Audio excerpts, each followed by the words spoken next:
महान कवि sir William Shakespeare जहाँ सोनेट 15 में अपनी कविताओं के माध्यम से अपने प्रिय के सौंदर्य को अमर करने की बात करते हैं, वहीं sonnet 16 but wherefore do not you mightier way में कहते हैं कि कला अर्थात पोइट्री से बढ़कर प्रकृति की सृजन शक्ति यानी प्रोक्रिएशन है। कवि अपने प्रिय फेयर यूथ का आह्वान कर सोनेट के कपलेट में कहते हैं, to give away yourself keeps yourself still and you must live drawn by your own skill. अर्थात तुम अपने आप को छोड़ो कि अपनी ज़ात मिले, मधुर हुनर से तुम्हें हयात मिले। नमस्कार साथियों, मैं सहर नसीराबादी आप सभी का स्वागत करता हूं आपके इस पसंदीदा यूट्यूब चैनल सोनायरी पर। सोनायरी अर्थात सोनेट्स और शायरी। तो इस चैनल पर हम बात करते हैं विलियम शेक्सपियर द्वारा लिखी गई विभिन्न सोनेट्स और उन सोनेट्स का मेरे द्वारा किया गया काव्य अनुवाद या तर्जमा पर। शेक्सपियरियन सोनेट क्या है? शेक्सपियरियन सोनेट आयम्बिक पेंटामीटर में लिखी 14 मिसरों की इंग्लिश काव्य लेखन विधा है। इसकी rhyming scheme ABAB, CD EFEF और GG के अनुरूप होती है। क्रम संख्या 1 से 17 तक की सोनेट्स को प्रोक्रिएशन सोनेट्स कहा जाता है, क्योंकि इन सोनेट्स में नस्ल वृद्धि पर विभिन्न तर्कों के द्वारा जोर दिया गया है। प्रोक्रिएशन सोनेट्स में कवि शेक्सपियर का मुख्य संदेश प्रजनन द्वारा अपनी सुंदरता को अगली पीढ़ी में स्थानांतरित करने के विचार पर केंद्रित है। तो इस वीडियो में हम चर्चा करेंगे प्रोक्रिएशन सीरीज की सोनेट संख्या 16 पर। विषय पर आगे बढ़ने से पहले हमेशा की तरह मेरी आपसे गुजारिश है कि इस वीडियो को अंत तक देखें और चैनल को अधिक से अधिक लाइक, सब्सक्राइब और शेयर करें। साथ ही कमेंट सेक्शन में वीडियो के बारे में अपने माकूल विचार भी अवश्य प्रकट करें। अब हम बात करते हैं सोनेट 16 के मूल पाठ पर। But wherefore do not you mightier way make a war upon this bloody tyrant time and fortify yourself in your decay with means more blessed than my barren rhyme. Now stand you on the top of happy hours and many madden gardens yet upset, with virtuous wish would bear your living flowers, much liker than your painted counterfeit.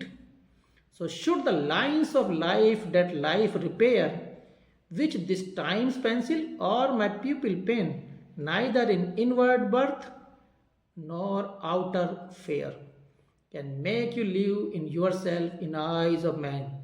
To give away yourself keeps yourself still, and you must live drawn by your own sweet skill. Sonnet 16 का जो सार है वो कुछ इस प्रकार है। इस सोनेट में कवि फेयर यूथ से कहते हैं कि तुम अपनी सुंदरता को अमर बनाना चाहते हो तो केवल मेरी कविताओं पर भरोसा मत करो, वरन अपने वंश को आगे बढ़ाकर अपनी सुंदरता को सदा के लिए जीवंत कर दो। कवि उस रूपवान युवक से कहते हैं, तुम क्यों नहीं वो शक्तिशाली उपाय अपनाते जिससे तुम्हारी सुंदरता सदा बनी रहे। मेरी कविताएं तो तुम्हारी छवि का एक छाया चित्र मात्र बना सकती हैं, लेकिन अगर तुम विवाह कर संतान उत्पन्न कर सको तो तुम्हारा वास्तविक स्वरूप और सौंदर्य तुम्हारी भावी पीढ़ियों में साकार हो उठेगा। कवि आगे कहता है, मेरे कमजोर कलम के शब्द तुम्हारे जीवन का संपूर्ण वैभव दिखाने में अक्षम हैं। वे किसी नकली चित्र में किसी साकार चीज की आभा उभारने का प्रयास मात्र है।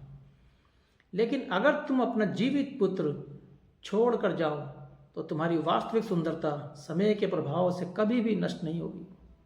अंत में कवि कहते हैं, समय भले ही सब कुछ नष्ट कर दे, लेकिन तुम्हारा वंश तुम्हारे जीवित स्वरूप के रूप में सदा दुनिया में रहेगा और वही तुम्हें अमरता प्रदान करेगा। मेरी कविताओं से यकीनी तौर पर कहीं कहीं बहुत अधिक। इस प्रकार सोनेट 16 विवाह उपरांत संतान के माध्यम से अमृत पाने का संदेश प्रेषित करती है। यह कवि का विश्वास है कि यद्यपि कविता अमरता का एक माध्यम है, लेकिन संतान अमरता का मूर्त, सच्चा और स्थायी माध्यम है, क्योंकि कवित्व से बढ़कर प्रकृति की सृजन शक्ति अर्थात प्रोक्रिएशन है। अब हम आते हैं विलियम शेक्सपियर की सोनेट 16 का जो काव्य अनुवाद अर्थात तर्जमा मेरे द्वारा किया गया है उस पर ये तर्जमा कुछ इस प्रकार है। बड़ी सी जंग कोई छेड़ क्यों नहीं देते, तबाह कर रहे इस वक्त के खिलाफ अभी, कि खुद को घेर तबाही से ही बचा लेते, है मेरी शायरी से बढ़ के जो मुबारक भी।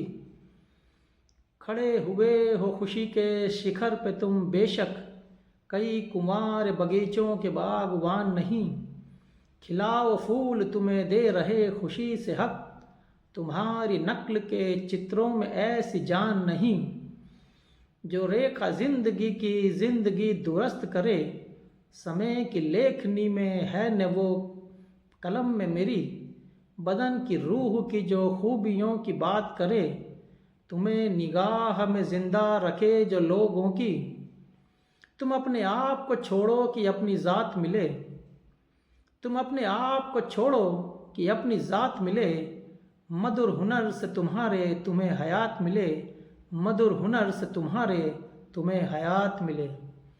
बहुत बहुत धन्यवाद, बहुत बहुत धन्यवाद। अंत में एक बार फिर आपसे मेरे इस प्रयास को अधिक से अधिक सब्सक्राइब, शेयर और लाइक तथा कमेंट सेक्शन में माकूल टिप्पणी करने के अनुरोध के साथ इस वीडियो को जल्दी फिर मिलने के इकरार के साथ यहीं विराम देते हैं।